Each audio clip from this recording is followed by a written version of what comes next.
Are you thinking if you can free motion quilting on your regular sewing machine? Well, so this video is for you because today I'm going to tell you the one single feature your home machine has to have in order for you to be able to free motion quilt with it.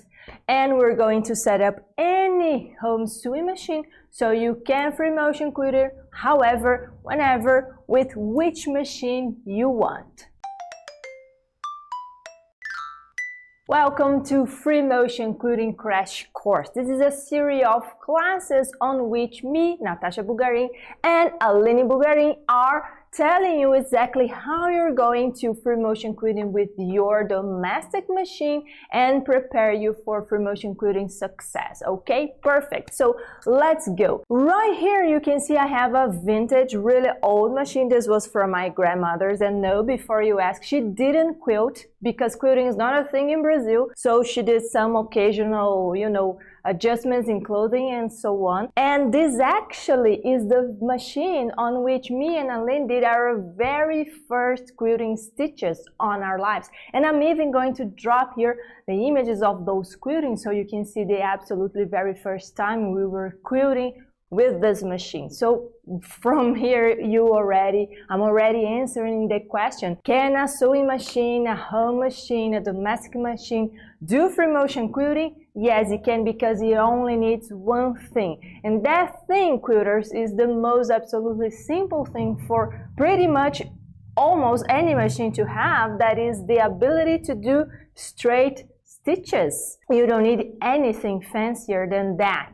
So this is important because even though we are not using the stitch length of the machine, because we're free motion quilting, we are making the movements and we are creating the stitch length. By the way, this is a class we're going to have here on Free Motion Quilting Crash Course as well. We are creating those stitch length, yes, though the machine has to have the ability to do straight line stitches, and both of this machine does. We have even more vintage machines like those Vigorelli and even Singer machines. We have entire courses we recorded with them, and yes, they can beautifully and perfectly free motion quilt. So what are the adjustments you have to do on any sewing machine so you can quilt?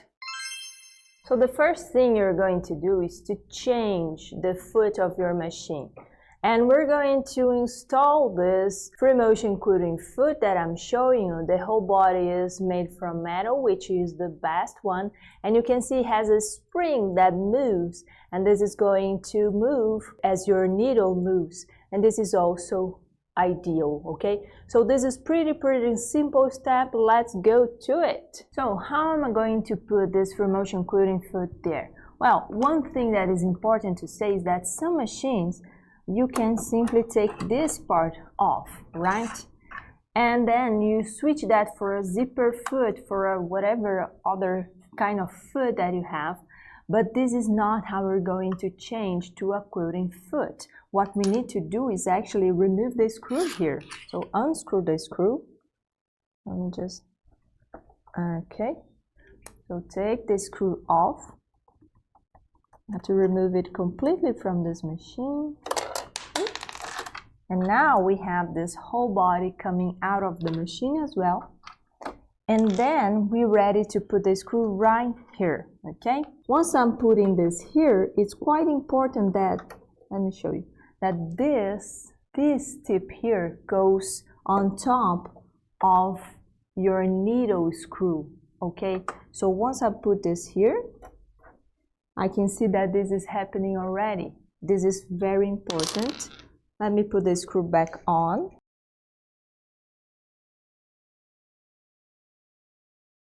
Now, right before I finish screwing this, let's check if this is in the right position. First thing, lower the quilting foot. This is very normal that people forget to do this, and then many times they have issues. So lower your quilting foot, and then you go to your hand wheel and you put your needle down, and you manually go up, and you can see that your quilting foot is going up with it, and then down and up. Perfect. So now you know that everything is correct in place. you can then finish screwing this. Let's give it a good, and then please lower that again, and now you're pretty much done with that step. To change the quilt foot on a machine a little bit older like this one is just as easy. There's nothing easier than changing the quilt foot. So right here I also want to show you that you can separate this, but taking only this to switch for let's say a zipper foot or something won't be enough. We have to detach the rest of this foot body by unscrewing this one right here.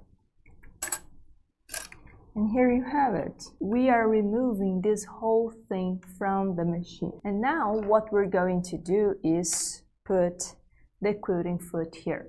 Once more, this tip right here, this tip has to be on top of the needle screw, and right here I can simply place this.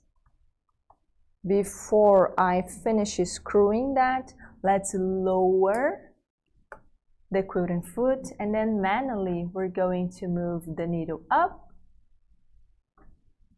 and down, and we're going to see that the quilting foot moves with the needle. This is what we want.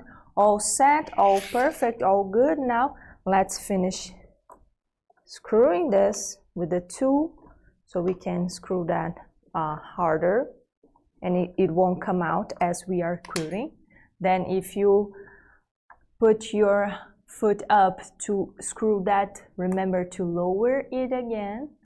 And here you have it. One easy way to know if your quilting foot is up or down is by simply putting your needle down and then moving here. So if your needle is down and your quilting foot is not touching the needle plate, then this is wrong. It has to be pretty much touching really close to the needle plate. Okay, perfect. So for the first adjustment, that is installing the quilting foot, you are all set on a vintage machine or on a more new and sophisticated machine. Oh, and let me remind you that we have PDF quick guides for you to download. So go to the link in the description to go to the free motion crash course, and you will be able to see this whole series and download the PDF quick guides, which are really good. Now the second adjustment is to deal with the feed dogs. So those are the feed dogs. As you go down, they go down with your needle. The feed dogs go down as well. And as you go up, they go up as well. Those are this kind of a zigzag thing that we have here that helps move the fabric once we're just sewing. And they are very good and they're very needed. But when we are free motion quilting, we don't need them, and preferably we don't want them. So one way you can deal with them in a machine like this, you can simply put them down. The machine has that feature. Let me show you. So now you're seeing the back of the machine, and if I take this extra little table here, let's call it like this, you can see I have this button. So if I move it here, so now they should be up here, right? But I don't have. They are moving still, but they don't come out taller than my plate needle, this metal plate here. So they won't interfere in my free motion quilting. This is the best option if you can use that, because you're kind of annulling the movement of the feed dog. On the other hand, when you need to deal with the feed dogs right here, in an old machine on which they didn't have that little beautiful button that puts the feed dog down, always down of the needle plate, you don't have that. So don't worry, you can still use the machine, but we're going to deal with the feed dogs in a different way. Okay, so let's go there. To understand what we're going to do with the feed dogs, and I just don't come up here and say do that and do this and don't explain you why, I'm going to explain you exactly why. Because the feed dogs, those teeth here that we have that goes up and move and down and up and move and down. They're always going to go up because they're activated in this machine. They're always going to go up. There's no avoiding that in the machine settings, okay? Now, how much is going to move is the stitch length. So let's say that this machine, here is the stitch length. We have 0 to 5. So 0 would be just going up and down. 1 is going up and moving a little bit and down. 2 is going up, moving a little bit more and down. And let's go to 5 because 5 is going up, moving the whole length and coming down. So this is the bigger stitch is going to do because 5 is a really long stitch, where 1, for example, is a tiny bit stitches that this machine does. So to minimize the effect of these feed dogs on our free motion quilting in a machine that does not allow us easily to just push a button and lower the feed dogs, what we're going to do, leave your machine on these straight stitches right here, and we are going to change the stitch length right here. So we don't want this feed dog to have all of this movement, the big long stitch. No, we're going to switch that to 0 or closest to 0 that your machine can get.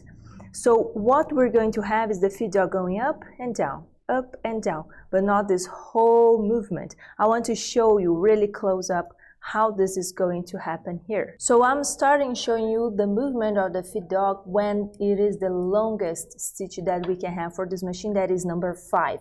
So pay attention that you can see the feed dogs moving even when it's lower. Now they goes up and is really close to this edge here, and then it moves all the way up down here, and then it goes down. So this is the longest movement for the feed dogs for this machine. Now I'm going to switch that to 0, and we're going to see what the feed dog does now. It just goes up and down. So the interference of the feed dog is much smaller when we're free motion. It's just a tiny moment of touching with the quilting sandwich that is going to be on top of this one, and not this whole length of contact. Okay, now you know that any home domestic sewing machine can do free motion quilting with just two very simple, very easy to do adjustments on your machine. That is so great news, because now you can continue with this amazing free motion quilting crash course and show you how you're going to turn this machine into a dream making machine. So yes, your sewing machine is becoming a dream making machine. Ha! Isn't that the goal? It is, I'm sure it is. So let's go to the next one. Drop in the comments if you knew that this is all that it takes to be able to free motion quilt with any sewing machine. And I'll see you on the flip side.